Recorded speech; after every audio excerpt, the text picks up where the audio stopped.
High, কেমন আছো তোমরা সবাই? চলে আসলাম আরও একটি নতুন মিনি ব্লগ নিয়ে। তো দিনটা ছিল 17ই জানুয়ারি। আমাদের এখানে একটা পুজো ছিল, মনসাকালী পুজো। তোমরা অনেকেই হয়তো জানো এই পুজোটার ব্যাপারে। তো যাই হোক, সেখানে যাওয়ার জন্যই আমি রেডি হয়ে নিয়েছিলাম, কিন্তু তারপর আবার ড্রেসটা চেঞ্জ করে নিয়েছিলাম, কেননা দেখলাম এই ম্যাডাম অনেক সেজেগুজে এসেছে, তাই ভাবলাম আমি একটু সেজেগুজে নিই। সাজগোজ মানে আমি শুধু ড্রেসটাই চেঞ্জ করেছিলাম, বাকি সব কিন্তু সেমই ছিল। তারপর আবার দেখলাম ইনি এখানে মুখটা বাংলার পাঁচের মতো করে দাঁড়িয়ে আছেন, কেননা আমরা সোয়েটার পরেছিলাম আর সেটা ওকে বলতে ভুলে গিয়েছিলাম।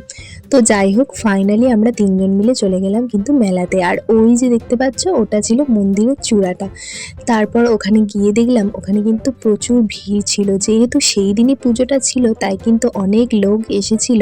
অনেক দূর থেকে কিন্তু এই পুজোটায় লোক আসে, আর প্রতি বছরই কিন্তু এরকমই ভিড় হয়। আর সেদিনও প্রচুর ভিড় ছিল।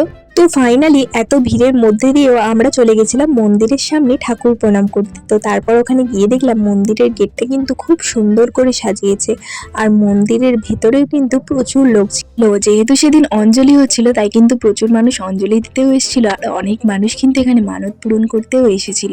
তোমরা যদি এই মায়েদের কাছে ভক্তি ভরে কিছু মানত করে যাও, সেই মানতটা তোমাদের অবশ্যই পূর্ণ হবে, কারণ এই মায়েরা কিন্তু অনেক জাগ্রত। তারপর আমরা চলে গেছিলাম খিচুড়ি খেতে। খিচুড়ি খেয়ে পেট তো ভরে গিয়েছিল, কিন্তু মন তখনও ভরেনি, কারণ মেলাতে এলে আমার মনটা যেন কেমন খায় খায় করে। আমি জানি মেলাতে অনেকে জিনিস কিনতে যায়, আবার অনেকে ঘুরতে যায়, কিন্তু আমি যাই খেতে, যেটা সত্যি সেটাই বলে দিলাম। তো তারপর আমি খেয়েছিলাম মোমো, আর ওরা খেয়েছিল চাউমিন। বাই দ্য ওয়ে, এই ট্রিটটা কিন্তু আমাদের একজন বন্ধু দিয়েছিল, যেহেতু সে ক্যামেরাতে কমফোর্টেবল নয়, আমি তাকে আর ক্যামেরাতে নিলাম না। তো চলো, দেখা হচ্ছে নেক্সট ভিডিওতে। ততক্ষণের জন্য টাটা। আর হ্যাঁ, নেক্সট ভিডিও কিন্তু ইন্টারেস্টিং।